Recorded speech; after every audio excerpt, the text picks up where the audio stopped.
You're on. All right. So we're doing another YouTube video. Not quite late night from Willowdale because we're late night from my apartment at St. Clair and Spadina. But I had to do something about the two things. Two things. What Trump did in Syria and the NHL and the Olympics. So let's start with the more serious issue. So the President's Trump attack, or the U.S. attack on Syria, was clearly political. I think most people see it for that. And it was a brilliant political stroke on his part. He saw an opportunity last Tuesday when the Syrians used chemical weapons. And let's face it, they did use chemical weapons, probably with Russian support. I've read enough to know the international consensus that the Syrians did it, not the rebels or not some crazy group. Syria is a bloody mess, but the Syrian government did it. The Assad regime is pretty vicious and nasty, so and has been for many, many, many years.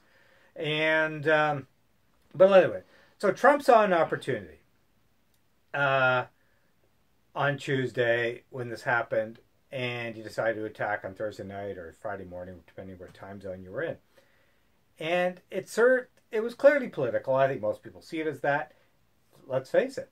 It was a brilliant stroke. It helped him politically in the United States. It made him look presidential. He was with the Chinese president, so he basically showed the Chinese president who's boss, and the United States has this massive military, 3 times the size of the Chinese military, 9 times, I think, the size of the Russian military. He basically told the Chinese president, "I'm boss. I run the world. The Americans run the world, and I'll do whatever I have to do." Clearly, it also showed the American public, which is crucial, that he's not Putin's poodle. He's not in servitude to the Russian president, and he can do things that'll irritate the Russian president, and he did that by that strike as well. That's clear. It was all political. It had nothing. There were no strategic or moral imperatives here. Obviously, if Trump had cared about the Syrian people, he'd be allowing thousands of Syrian refugees to settle in the United States, which, as we all know, he is not. He doesn't give a damn about Syrian people. He doesn't give a damn about little kids frothing at the mouth because of a chemical weapons attack. He just saw this as a political opportunity, and his advisors thought the same, and he took it. And many people recognize it. It was a brilliant stroke. He looks great in the United States right now. Many world leaders, including Trudeau and others, have praised him for it. Does he care if he irritates the Russians? Not really. And the Chinese president was with him in Mar-a-Lago.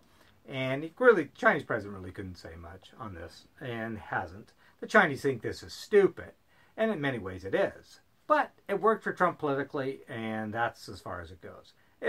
Will the Trump administration get more involved in Syria? Probably not. This was a one-off. I think it was just a strike that caused some casualties, but if any, on a Syrian military base, it sent a message, and that shouldn't use chemical weapons. Not a nice thing. So I just thought it was a brilliant political move by Trump.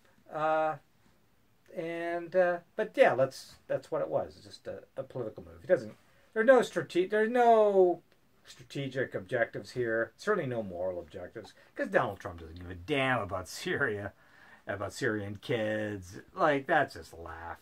Donald Trump spent his life screwing people over. Landlord, contractors, small business people. He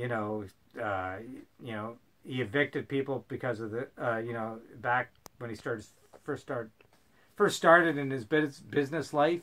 He evicted people because of the color of their skin. Like, Donald Trump doesn't give a damn about people.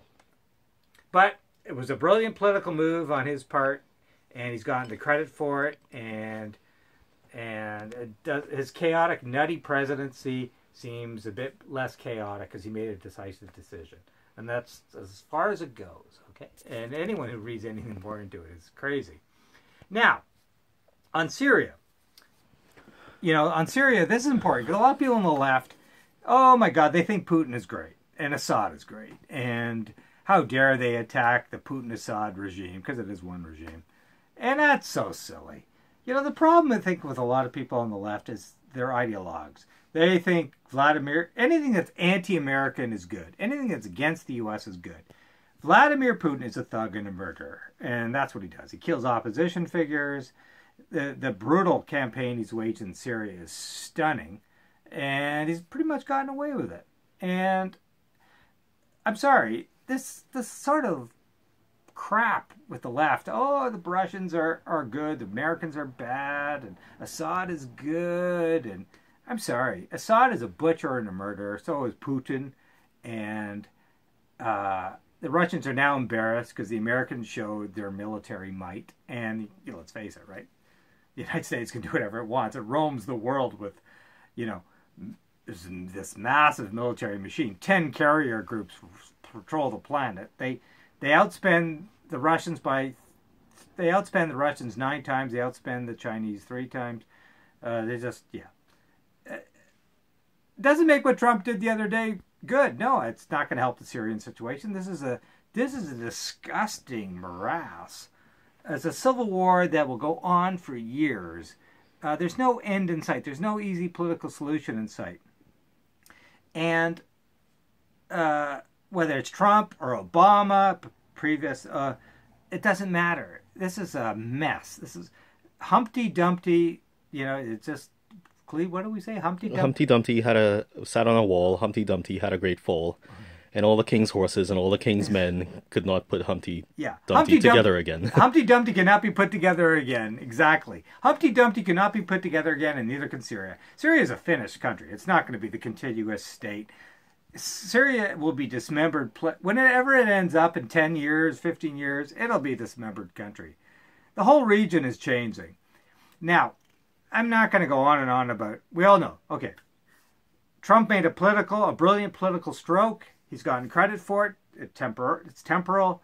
He irritated the Russians a bit. Probably irritated the Chinese. He doesn't care. He showed the world who's boss. Because despite his chaotic, nutty presidency, he's still the boss. He still controls a military that is,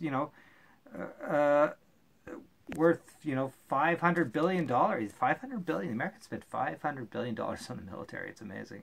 And now with Trump's increase, almost $600 billion. It's stunning. He told the world who's boss, and that doesn't help the Syrian situation. Syria, killing will go on. Russia will be emboldened now more to support Assad. The killing will go on, and nothing's going to change.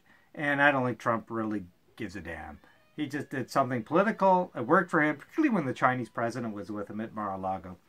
We don't know what's going to go with North Korea, so that's a whole different, kettle of fish. But it's interesting that a couple of interesting things happen here. I'm sending you this video tonight on the 100th anniversary of Vimy Ridge. So there's a little mythology associated with Vimy Ridge, but that's when they say Canada became a nation. Crucial battle, World War I. World War I, as we know, was when chemical weapons were used as well. And they were banned, and that was World War I was the war to end all wars, remember? But really, it hasn't ended all wars. World War II followed, and we've had many battles since. But it's interesting thinking about Vimy Ridge. Chemical weapons were banned after World War I. Of course, we know they've been used many times. And the Americans used napalm in Vietnam, and we're seeing it done in Syria, and it goes on and on and on. So has the world really changed in 100 years? And sadly, I have to say, in some ways it hasn't. And of course, we're basically on the 100th year anniversary of Sykes-Picot, when the British and the French carved up the Middle East, Syria, and all these countries, Kuwait, and lines drawn in the sand. And we know the chaos that's come from colonial agreements that carved up the Middle East. That includes Israel as well, Israel and Palestine. And we see the chaos today in Syria. These are artificial agreements that happened 100 years ago. Basically, Sykes-Picot, the British and the French, carved up, as the Ottoman Empire was ending, the British and the French carved up the Middle East, and we see the chaos and the violence 100 years later. So that's another interesting anniversary in a sense. That was 1916, but it was revealed in 1917. So basically, 100 years. So we got Vimy Ridge, where we're commemorating Canadian soldiers, where Canada came of age, in a war where chemical weapons were used and supposedly banned, but we see them used constantly, and the rivalries that existed 100 years ago, in a sense, still Europe is solid. Thank God for the European Union, and lots of tensions there, but we don't have the inter-European rivalries that we did. But you can tell in the Middle East, nothing's been solved. And I'm not going to ramble, because I have, and that's not the point of this video. So I'm just going to wrap up here by saying that was political by Trump. It was a brilliant stroke. He saw an opportunity, and he did it. And he has the power to do it as the most powerful guy in the world, and he did it. And it's worked for him. But it's only worked temporarily, because Syria is still a violent, disgusting morass. ISIS is still around, and all this crap, partially, emboldened by former American administrations, is still around. So, and the Russians aren't pure. So all the people on the left who think Putin is a thug and a murderer, Assad is a thug and a murderer, there are no pure actors in this. And stop ideology. Let's just stop the ideology.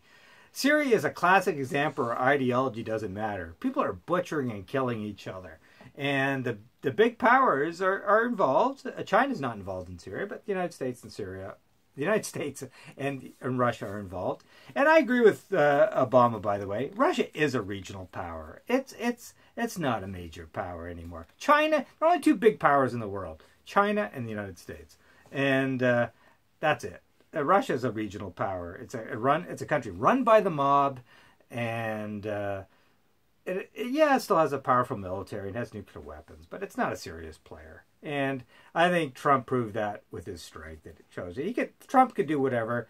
The Russians have limited capabilities, and I know that'll just irritate people on the left because they love Putin. A lot of these ideologues love Putin, but Putin's a killer and a murderer. And he's run by the mob. So, anyway, I'm going to ramble on about that. The world's a bloody mess. Now I just want to go. I'm going to go talk about a more pedantic, stupid issue, and that's hockey. Who cares whether the NHL participates in the Olympics? Anything that degrades the Olympics and destroys the Olympics is a good thing. The most corrupt and vile institution on the planet Earth, other than the Russian government, I can't believe.